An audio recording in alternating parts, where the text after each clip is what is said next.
The festival of Hanukkah is upon us, and we have, of course, the mitzvah to light Hanukkah candles for 8 nights to remember and to publicize the wonderful miracle that happened many years ago to the Maccabees, to the Hasmoneans in the Second Temple era. The Greeks, the Assyrian Greeks, they took over the land. They defiled the temple.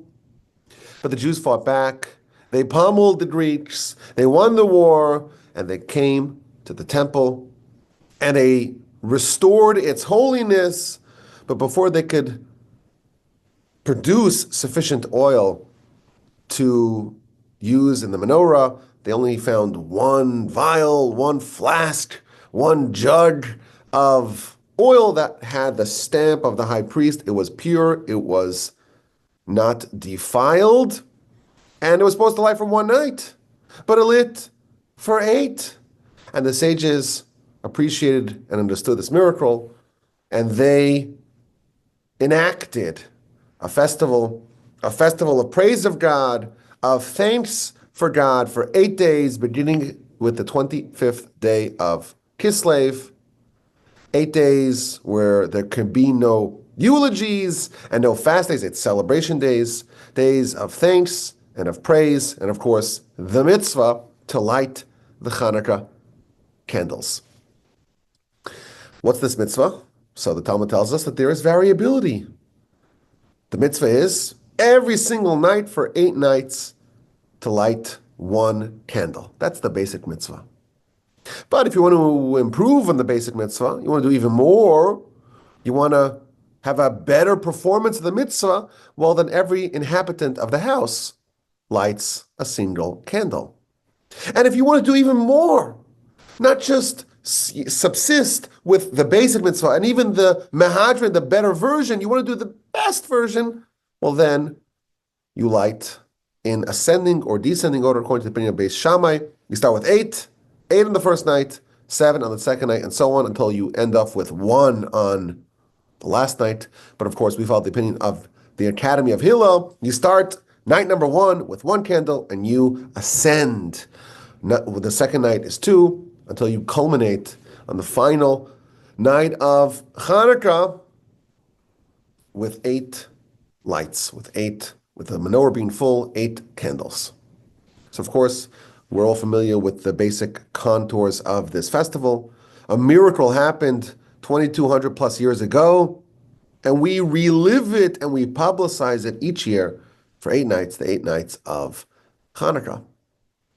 Today I want to try to understand the depths of both the miracle and the mitzvah, but of course, the essence of the festival. And we'll start with some questions. And question number 1 is, wait a minute, a miracle, this is a miracle. To have oil that is supposed to last only 1 day, to have it last for 8, that's a miracle. But I hate to break it to you, miracles were ever present in the temple. They happened all the time. There were loads of miracles that happened with regularity in the temple. The Mishnah in the book of Pirkei Avos, it lists 10 ever-present miracles that happened in the temple.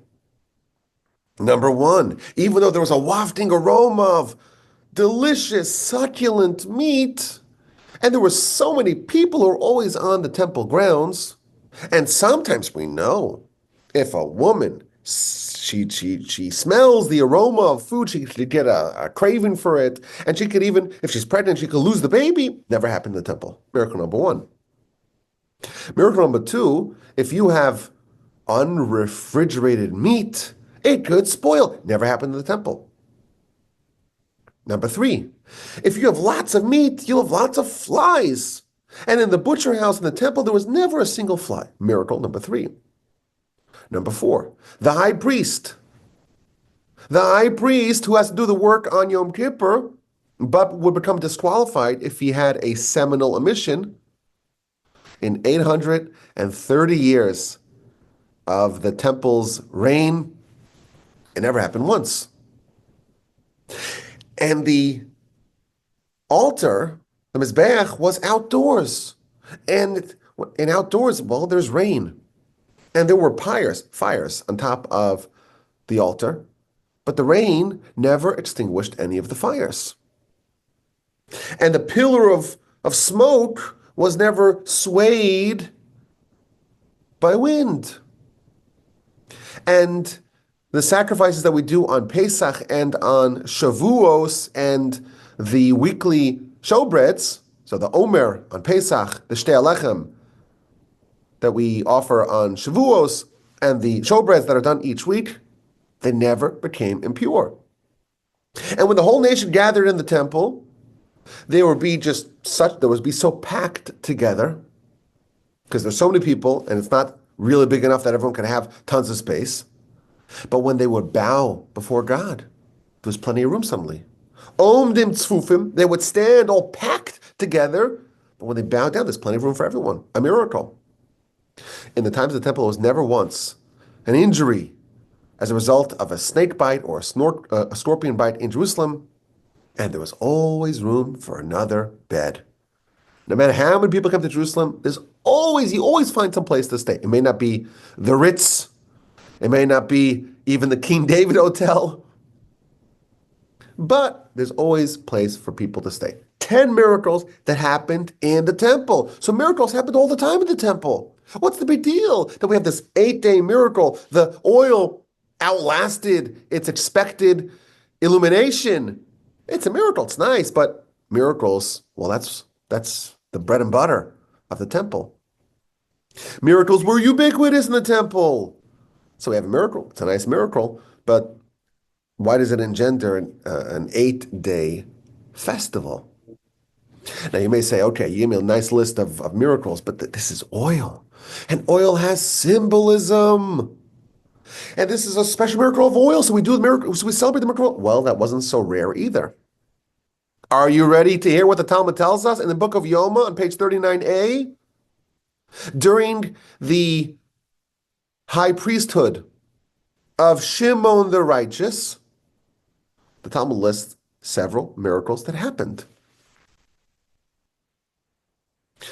Whenever he had to select which of the goats will be offered for God on Yom Kippur and which will be thrown off the cliff, the scapegoat, so he has to pick out lots.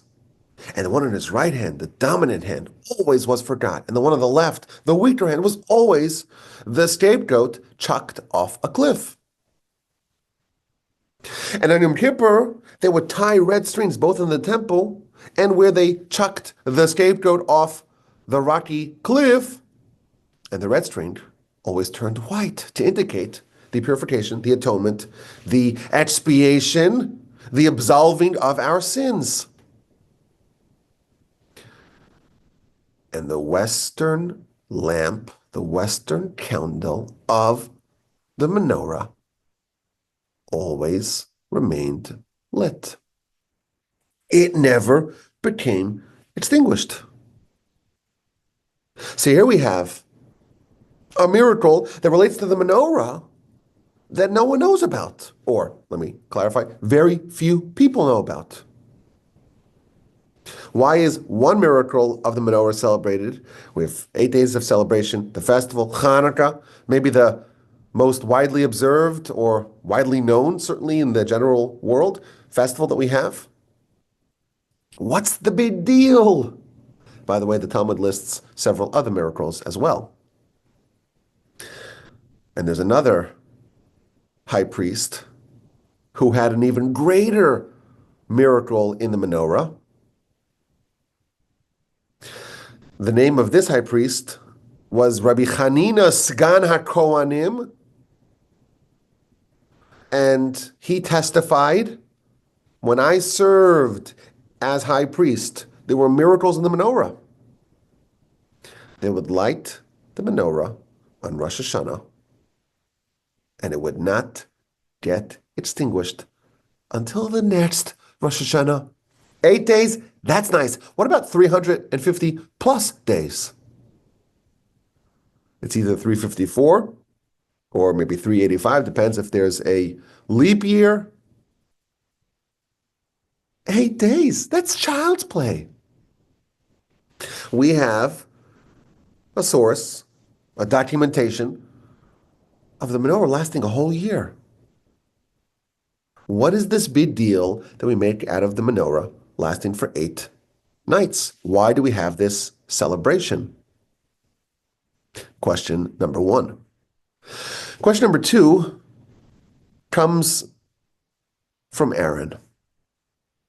In the book of Numbers, we read about the dedication of the tabernacle, the Mishkan. The Mishkan, of course, was a portable version of the temple that was built by Moshe, by Bezalel.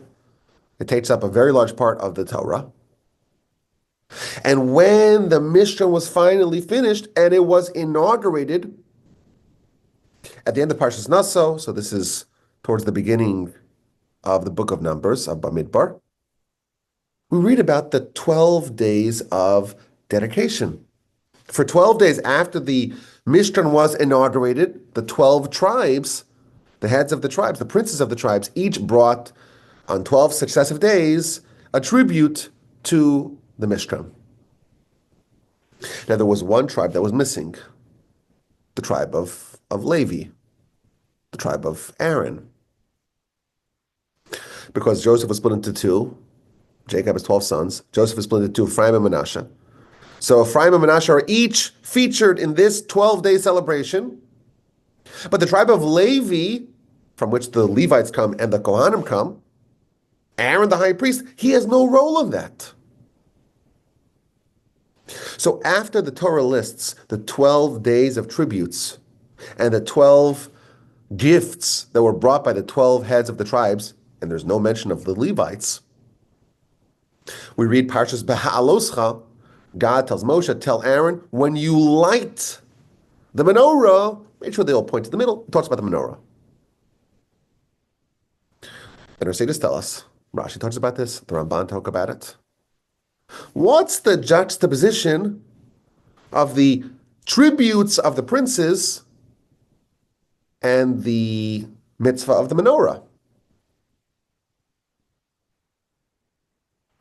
And our sages explain that when Aaron, he saw the tributes of the princess, he felt bad. He says, with his 12 tribes, and we're not present, we're not participating.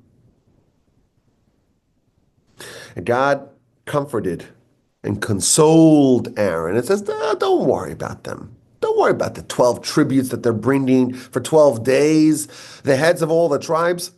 You have something much more special. You have the menorah. You light the candles in the menorah in the temple. So don't feel bad that you didn't participate in the inauguration tributes of the princes of the various tribes. You have something even better. That's what Rashi says at the beginning of Parshas Ba'aloscha, and explains the juxtaposition of the end of Parshas Naso, where the princes brought 12 successive days of tributes. Aaron was not present. Don't worry, Aaron, you have something even greater. You have the menorah. That's what Rashi says, citing from our sages. The Ramban, he says, I don't understand. Why is this, the lighting of the menorah in the temple, why is this the right way to comfort Aaron? There are so many things that Aaron does that none of the other tribes can do. So why is this the activity of the high priest that the Almighty is highlighting? The parsha could have started and say, don't worry, Aaron, you didn't participate in the tributes. You bring the ketores, the incense. Or you bring all the sacrifices. Or you do the work on Yom Kippur. Or you have the meal offerings. You go into the Holy of Holies on Yom Kippur. There is a whole slew of activities that Aaron does that no one else does. That Aaron and his family do and no one else does. So the Ramban says, I'm going to explain to you what the Midrash is actually saying. The Midrash says that God's comforting Aaron. Oh, you have something which is greater, which is better. You light the candles, the menorah. That's not referring to the menorah that Aaron lit and the Kohanim lit each day, the high priest lit it each day in the Mishkan and subsequently in the temple. No, that's not what it's referring to. This is referring to the miracle of the Hasmoneans, of the Maccabees, who were Kohanim, who were priests, and thus direct descendants of Aaron. The inauguration of the Mishkan is great, and the celebrations and the festivities and the tributes are amazing. But you know what's even greater? The re-inauguration, the rededication that will be done 1,000 years later by Aaron's descendants. The fact that the Greeks came and defiled the temple, and the Hasmoneans came and fixed it, and rededicated it, that second rededication, says the Ramban, that is what God is comforting Aaron about. The Hanukkah miracle, the Hanukkah story, the Hanukkah dedication is greater, says the Ramban. That's how he interprets the Midrash. It's greater than the initial dedication of the Mishkan. Now, this is a baffling statement, because to say that in not even the first temple, this is not the Mishkan, built by Moshe, not the first temple, which was way holier than the second temple. This is in the second temple, after it's defiled. We have a rabbinic mitzvah,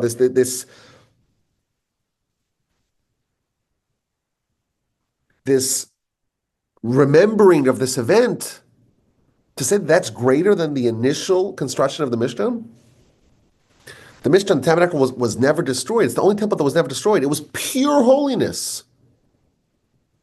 Yet, the Rabban is telling us that the rededication of the second temple by the Hasmoneans was greater. How so? Question number 2. So miracles are nice. We see lots of them in the temple. What's special about this one?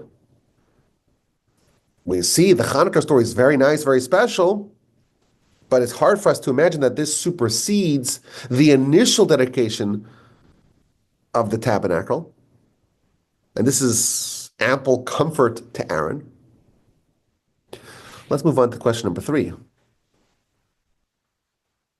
So when we think about Hanukkah, we think about the Greeks. Greeks come, and they have their ideology, they have the Hellenism, they try to focus on the body, they ignore the soul, they make their gymnasiums, their Olympic games, they forget about God. And they're this evil menace, they take over the land of Israel, and they come to the temple, the sacrosanct epicenter of holiness in the world, and they defile it, and they shatter and smash all the elements of holiness. And they try to stifle the religion. They make all these decrees. You can't study Torah, you can't do a circumcision, and so on. And the Jews get fed up. And they launch a rebellion, and they win the war, quite improbably. And we have this incredible miracle. The oil should have lasted for only 1 day, lasted for 8.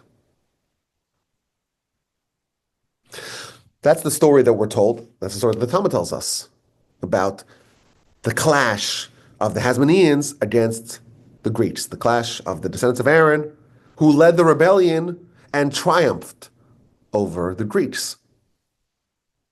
And we celebrate that each year in Hanukkah. But we find a puzzling midrash. It says, actually, no. The Greeks represent something much more fundamental. The Hanukkah story really is not just about the Jews, the Hasmoneans, the Maccabees versus the Greeks. It stems from something way, way more fundamental and deeper, much more elementary. In the second verse of the Torah, we read how the land was empty and desolate and dark, and on the surface of the depths, and the Spirit of God was hovering. It's a very difficult verse to understand what exactly is the meaning of every part of this verse, but it's the beginning of the Torah. It's, of course, full of secrets. But the world's barren, it's empty, it's desolate, it's dark, and there's depth of darkness. There's a lot going on there, but it's describing the world in its early stages. The Midrash tells us that these descriptions are about the exiles. The nation, the Jewish nation, will experience exiles. We'll have to overcome challenges. We'll face obstacles. And primarily 4 different exiles. When the verse says that the land was empty, was barren, that's a reference to the suffering of the nation at the hands of the Babylonians. And when it says it was desolate, that's a reference to the suffering of the nation in Persia and Media. V'choshech, and darkness, ze galus Yavan. This is the exile at the hands of the Greeks. Because they brought darkness to the nation with their terrible decrees. And when the verse says on the face of the depths, that's a reference to the final exile, the exile of Edom. I thought that Hanukkah was about the triumph of the Hasmoneans over the Greeks, which happened 2,300 years ago or so. Here, the second verse of the Torah, from the very beginning of Genesis, there's some element, there's some force of the Greeks that is already present. So the conflict and the triumph of Hanukkah, it's not 2,300 years old. It goes back to the very beginning, to the fabric of Genesis. There's some force that is embodied by the Greeks, certainly, but is present at a very early stage. It seems like, even before Adam is introduced, that there really isn't much of a grace period. Before there's any light, if you will, there's already darkness that needs to be overcome. So what exactly did the Greeks represent that was so elementary, so endemic to our world? It appears in verse 2 of Genesis. Now, if we understand what the Greeks represented with their darkness, there's something very powerful here. If the Greeks' darkness is reflective of verse 2 of Genesis, that means that the lessons of Hanukkah, the light overcoming the darkness, if you will, that is not only addressing what happened with the Greeks, but it's also going back to the state of the world, the state of existence, of created existence, that is, in verse 2 of Genesis. The description of the world being undeveloped, barren, desolate, empty, dark. And then the light coming and changing that was done, that was accomplished to some degree, by the Hasmoneans. So if we discover what the Greeks represent and what the Hasmoneans did, we're also discovering the fundamental flaw, so to speak, that was present in verse 2 of Genesis. So it's much more expansive than simply an event that happened, an isolated, discrete event that happened in the Second Temple era. So the lessons, I think, of Hanukkah, if we read this, it's certainly more broader to the war and even the miracle. There's something much more fundamental. And finally, I want to contrast 2 mitzvos that involve candles and light. There are 2 mitzvos that we have to light candles. Every Friday afternoon before Shabbos, we light Shabbos candles. 8 nights a year, we light Hanukkah candles. Both of them, by the way, are rabbinic mitzvos. But if you compare these two, you'll find that they're very different. It's almost as if they're opposites. The Rambam, when he talks about the laws of lighting candles, and he has the laws of lighting Shabbos candles and the laws of lighting Hanukkah candles, he says literally opposite things about them. I'll read it to you in Hebrew, so you know I'm not fudging it. Mutar lehishtamish b'ner shel Shabbos. It is permissible to benefit from the light of the Shabbos candles. That's what he writes about the laws of Shabbos candles. By the laws of Hanukkah candles, he says, Asr lehishtamesh b'ner Hanukkah. It is forbidden to use the light of Hanukkah. Literally the opposite. One we can use, one we cannot use. Difference number one. The mitzvah of Hanukkah candles, you have to light it inside your house or on the outside, but the point is the direction must be outwardly. You have to light it by a window or by the entrance of your house, but it has to be facing the outside. The direction is outward facing. Whereas the Shabbos candles are supposed to be on the inside. You're supposed to have light inside on Shabbos. On Hanukkah, it's supposed to be on the outside for public exhibition. When are you supposed to light the candles? So again, we find exact opposites. Shabbos candles must be lit during daytime. Must. You cannot light it on Shabbos. It has to be before nighttime. Hanukkah candles must be after nighttime. Again, literally opposites. Moreover, the purpose of Hanukkah candles are to light. You light them, if it gets extinguished, that's it. You don't have to deal with it. The mitzvah is the ignition of the candles. Whereas the mitzvah of the Shabbos candles are about having the light, benefiting from the light.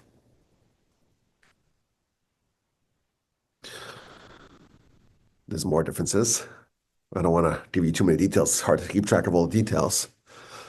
But on Shabbos, there is no dynamism to the mitzvah. There's no variability. We don't have that mitzvah. You could do one or one for every person or go up 1, 2, 3, 4, 5, 7, 8, and so on. There's no variability. Here, there is variability. And finally, this is a very interesting distinction. They're both very important mitzvos, that the law states that if you don't have any money to buy candles, you should go and beg, knock on doors, so you have enough money to raise money to light candles. However, when it comes to the Hanukkah candles, it says an additional law that you must even sell the shirt on your back. That does not appear by the other mitzvah of Shabbos candles. So there's lots of differences between the Shabbos candles and the Hanukkah candles. They must symbolize something very different. So let us begin. Light is symbolic of all these good things. Light of Torah, light of mitzvos, light of God, light of our soul. In fact, there is a verse. Our soul. The verse in Mishlei in Proverbs tells us, Proverbs 20:27, Ner Hashem nishmas adam. The candle of God is the soul of man. Chofes kol chadrei batim, which searches out the chambers of one's innards. The soul is light, but it's light that is embedded deep within a person, searching out the person's innards. If you've read my book, which I'm sure you have, Upon a 10-string harp, I spent a lot of time on this verse and the implications of it. Our soul. It is, according to our sages, it is hewn from the throne of God. Our soul is more holy, more spiritually supreme and powerful than even the angels. The Talmud tells us that David writes in Psalms, Barchi nafshi es Hashem. Let my soul praise God. Our soul can praise God. Nothing else can. Because nothing else has any similarity or overlap at all with God. And the Talmud lists 5 similarities that exist between God and our soul. The angels are much more spiritual than us, but they're not at all similar to God. They're more godly than our bodies, but they're not quite as godly, as similar to God as our soul. And thus the best thing that can praise God is the human soul. On some level, the Talmud tells us, the purity of our soul rivals or is parallel in some way to the purity of God.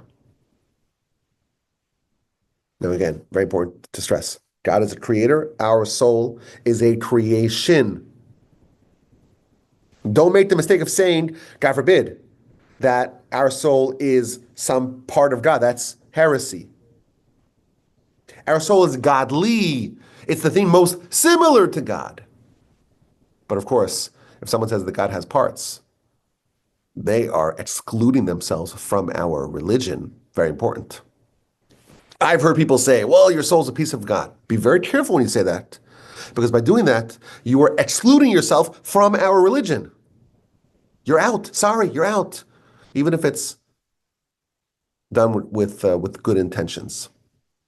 The thing most similar to God, most elevated, is our soul. But it is a creation. It's not a creator. There's only one creator. Hashem Echad, only one. No parts, no pieces. Sorry, forgive that little diatribe. But I've heard people say, good people, well-intentioned people, saying things which, in my opinion, exclude them from the religion and make them not a candidate for the world to come. They're losing everything by saying something which is heresy. We don't play around with heresy. Very careful with this. The soul is similar to God. It's godly. It's elevated. It's God's portion, you can even say. It's not a piece of God. That excludes you from our religion. Okay, diatribe over. The soul is so holy. It's so elevated. It's so pure. And where is it placed? Inside the most lowly and putrid location. The soul that was created during the 6 days of Genesis. The soul that sees from one end of the world to the other. The soul that was in the garden. The soul that was at Sinai. It's put in a putrid body, a physical body. It's the most degrading experience for the soul. And the Midrash describes what happens. The soul is rebelling. The soul's kicking and screaming. The soul doesn't want this union. It's so embarrassing for the soul to be placed, to be married, to be merged with the body. It objects to this. And in fact, our sages tell us that if not for God making sure the soul doesn't escape, every time you breathe out, the soul really wants to escape. You breathe out, the soul's like, okay, this is my freedom. Push back in. Tens of thousands of times a day, the soul makes a move to escape. It can't bear the thought that it is submerged in a physical, animalistic body. But the soul is a candle, and the candle is lit. And the candle is within a person. And during 9 months of gestation, the candle is still on the baby's head. Meaning, the soul is primary within a person. And that's why the soul knows the whole Torah in utero. Because the soul contains within it all holiness. Torah is synonymous with the soul. The soul knows Torah innately without even a teacher. And the soul is on the head. It captures the child's consciousness in utero. But the angel comes and with birth slaps the baby on his mouth and submerges the soul. And now the soul, like the verse tells us in Proverbs, the soul, the candle of God, is within a person, but it's deep in the innards. It's harbored in the most innermost chambers of the body. The light of the candle, the blazing light of the soul, is buried. It's deep, deep, deep within a person, and it's searching to try to find a way out. It's in the innards. It's lost. Its light does not emanate forth. Its light is effectively snuffed out. The light of the soul is effectively extinguished within a person. All that incredible power, that immense power, the thing which is most similar to God and loftier and more similar to God than even the angels, it's within a person, and they have no clue about it. They're totally ignorant to it. Not even one drop of their soul, of that light emanates forth. It's there. And it's implanted with all of Torah. And it's extant and it's pure and it's intact and it's unadulterated, but it's buried. The access of a person to their soul has been severed. So for all practical purposes, child forgets the Torah, child forgets their soul, child doesn't even, you can live a whole life and never once even acknowledge that you have a soul within you. Never feel it, never sense it. Your connection with it has been severed. But it's there. Deep within the innermost chambers of man lies a soul that is bursting with holiness and is awaiting to be unearthed. This is the architecture of our mission in life. All the holiness and all the Torah and all the greatness that we could ever dream of is already within us. It's there. It's present within us. The candle of God, the soul of man, is within us. It's present within us already. We're already more connected to the Almighty than we could possibly fathom. Prophecy. We think of prophecy at some lofty level. We have it. We're all prophets. If you just look at our soul within us, we're prophets. But the access to it has been severed. It's buried within the dark abyss. The candle is buried. The darkness has snuffed out the light.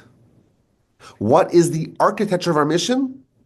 To access that powerful beacon, that soul, and bring it forth. This is the light of Hanukkah. And as we shall see, it's also the light of Shabbos. The verse tells us, verse 2 in Genesis, that there's darkness that's represented by the Greeks, but it's already present since the beginning of creation. It's a feature that's baked into Genesis. The land was empty and desolate and dark. And what's the darkness? It's the darkness of the exile of the Greeks. The force embodied by the Greeks, that's one of the major obstacles that the Almighty implanted in the world. The idea of darkness, where the light of the soul is not present. It's buried deep, deep within us. The powerful, the brilliant light, it's there. But there's just darkness. When we describe our mission in life, the architecture, we have that soul, bring it forth. It's within your innermost chambers. It used to be on your head. It used to be completely unrestrained. It was placed within a person, and it's buried and suppressed deep within them.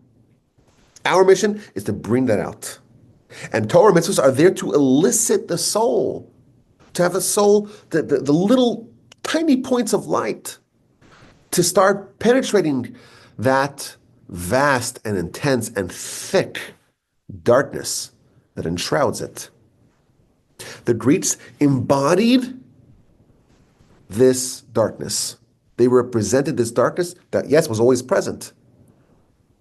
But the idea that we have a soul and it's so powerful and brilliant, and we're supposed to bring it out, they said, no, we want darkness. We are embracing the darkness.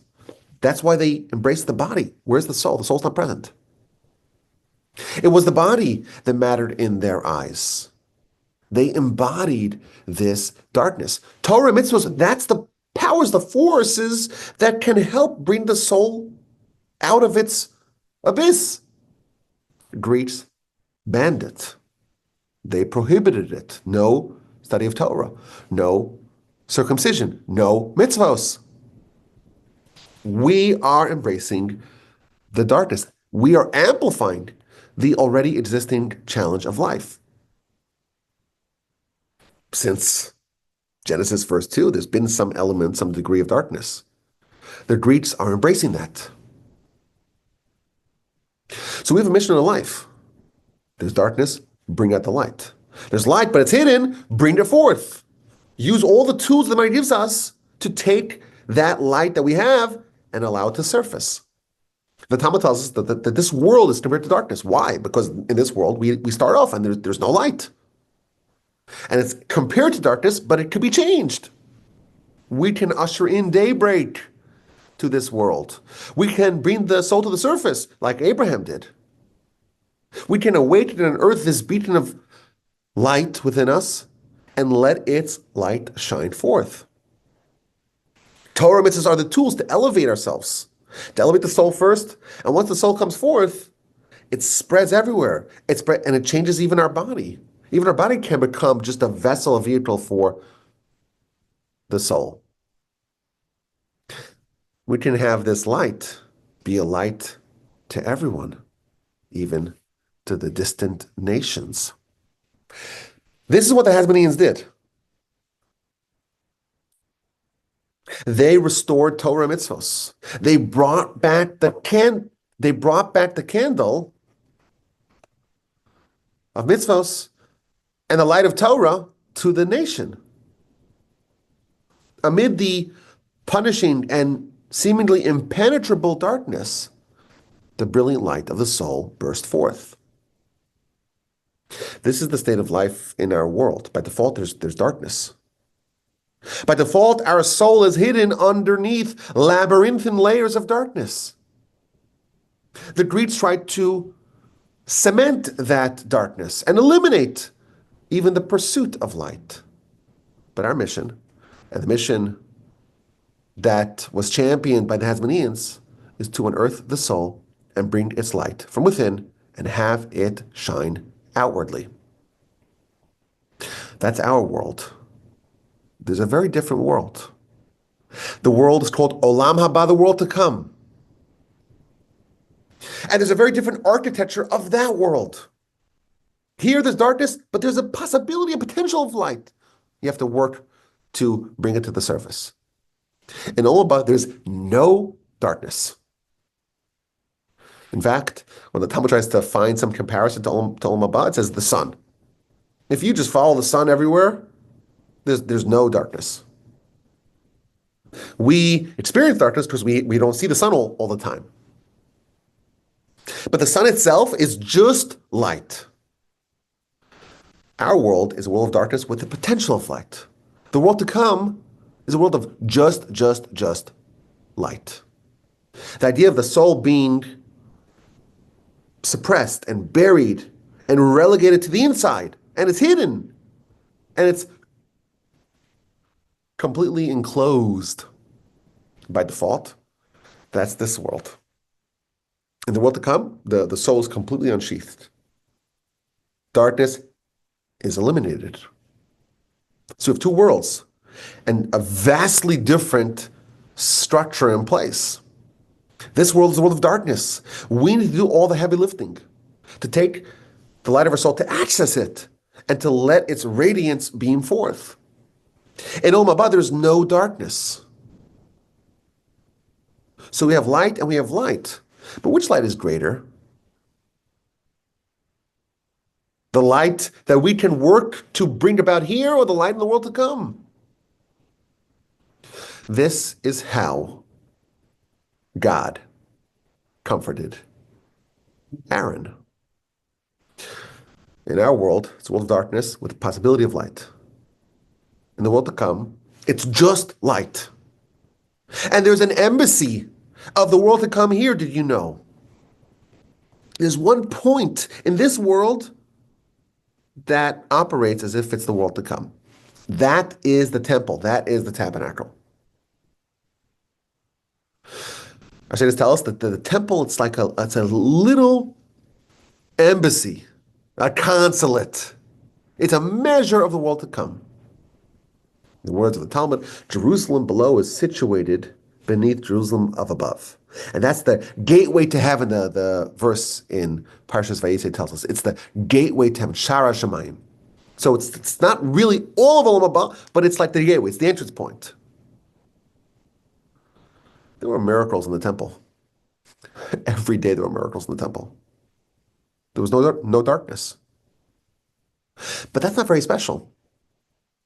You know what's special? When there's complete darkness and you bring forth a ray of light. Aaron is told, yours is greater than theirs. The Hasmonean Hanukkah is greater than the original inauguration of the temple of the tabernacle. To ignite your own flame amidst a sea, a desert, galaxies of darkness. That's way more impressive, a much greater accomplishment than to have a divine flame made for you. It's true. There were ever-present miracles in the temple. And we don't make a big deal about it. Because that world's not a dark world. There's just light. Of course there's just light. To have a miracle, a point of light amidst darkness. To unearth a dormant soul from within. To conjure the fire from within. To have Hanukkah amidst the darkness. That is a truly transformational miracle. The temple was defiled. The temple had lost its holiness. And the Hasmoneans come and they find one little point, one little vial that they discover. And they unearth, and they have it burst forth. There's a prayer that we say during the Amidah for the duration of Hanukkah and during the grace after the meal, Birkas Hamazon, where we describe the miracles of Hanukkah.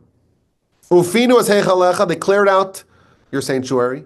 V'ti haruz b'kedushecha, they took the temple and they purified it. V'hidliku neiros, and they lit the menorah, the candles of the menorah, bechatzros kadshecha, in the courtyards of your holiness.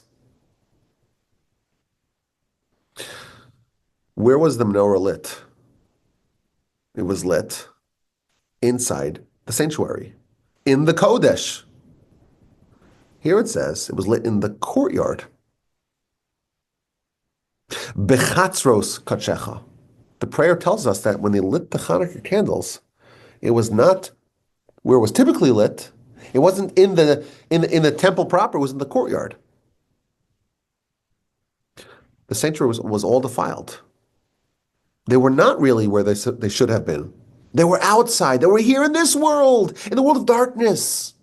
They weren't in the embassy of Olam Haba. They were amidst a sea of darkness.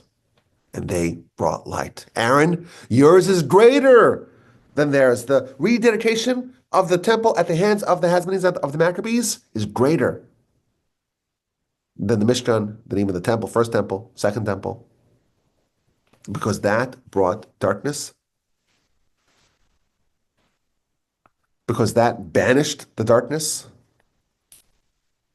and brought light where darkness previously was. Our mission is to bring light, the light of God, the light of Torah, the light of our soul, and to have it take over everything, to eliminate the darkness embodied by the Greeks, ever since verse 2 of Genesis. This light comes in two varieties. There's light amid the darkness. There's light from within. It was covered, but you uncovered it. The light that batters through resistance. And then there's the light of the world to come, the light without any resistance. And we have two mitzvos relating to light, one for each type of light. The Shabbos candles and the Hanukkah candles. And when do we light these? Hanukkah candles must be lit at night. It's dark, and that's when you light. And Shabbos candles must be lit by day. It's light, and you're expressing the light of light. Shabbos is a measure of the world to come. Me'ein olam haba. Shabbos light the temple. It's an embassy of the world to come. The light of the Shabbos candles is the light of olam haba. The light of consumption. The lights of Hanukkah are lights that come from amidst the darkness, lights of this world, to bring out the penetrating light of our soul into the world of darkness. Shabbos, you have to have light inside. Hanukkah, it's about projecting it outwardly. You have the light within you, bring it to the darkness that exists outside. Shabbos is inwardly facing. Hanukkah is outwardly facing. If you don't have lights, it's very important. You must get these lights. You don't have any money, go beg. But on Hanukkah, it's not enough to beg. You have to sell the shirt on your back. The body and soul, it's comparable to the body and clothing. The body is like clothing for the soul. As he doesn't tell us, you have to sell your body, sell your garments. You have to get rid of your bodiness. Get rid of that blockade of darkness. Embrace your existence as a soul. That's how you do it. You want to have the mitzvah of Hanukkah? Sell your garment. The garment to your soul. Realize that there's a garment that's enshrouding your soul and preventing its light from shining forth. Our mitzvah is to ignite the light. If we do our job, that's all we need to worry about. We don't need to worry about it emitting light. Our focus now is on ourselves inside. Access that light, ignite it, bring it forth. Hanukkah candles, you have to light them. What if a wind comes and blows out the candle? That's not your job. You have to worry about it giving light. That's God's job. Your job is to ignite it. And every person has to find what they can do. Some can do more, some can do less. That's our mission over here. None of us can shirk our responsibilities. Some people just light one light. Some people know we have to light one night for every person. And some have to do one night for every person, and every night you're increasing and increasing. Our mission here is very different. There's variability. We're not all the same. But this is because it's Hanukkah, to reveal the latent light amid the darkness. There's a point in time, there's a reality, there's a future where there is no darkness. In the world to come, we'll have the light of Shabbos. But you know what's even greater? To discover, to unearth, to expose the soul that's been covered up, to have that beaming beacon of light that's within us, and to bring it out, and to have it project into the night, like God told Aaron. It's way greater. The story of Hanukkah, the mitzvah of Hanukkah, the miracle of Hanukkah shows us what we're here to do. This is a description of our responsibility. In a world of darkness, we have an opportunity to do something that we cannot do once the darkness is eliminated. Only today we can discover that light within us. And yes, it's not easy, of course, this is much harder. But to take one tiny point of light from within and to have it go outwardly, as God told Aaron, yes, the holiness of the temple, first temple, second temple, Mishkan, it's much greater than what the Hasmoneans did. They did it outside. It wasn't even the right place. But to do it on your own, nothing can match that. May we all be so fortunate as to take to heart the lesson of Hanukkah, to realize that we have this beacon within us, we have this incredible light within us, to understand that the Almighty designed the world so that we have the opportunity to contribute some light. The darkness, that's a feature of creation. That's what He wanted. He wanted us to have the opportunity to partner with Him, to bring light to the world. The Hasmoneans showed us what it looks like. They took the darkness of the Greeks and they blasted a light into the darkness. We can do the same. We have 8 days to think about it, to look at it, to gaze at the lights of the Hanukkah candles in the darkness, projecting outwardly, to realize that we have a candle within us. The candle of God is within ourselves.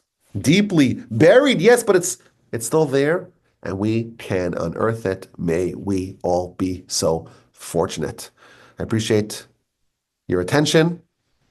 Have a wonderful, happy, productive, uplifting Hanukkah. And as always, my email address is rabbiwolbe@gmail.com. I look forward to your questions, your comments, and your feedback. Nay, I cherish your questions, your comments, and your feedback. rabbiwolbe@gmail.com.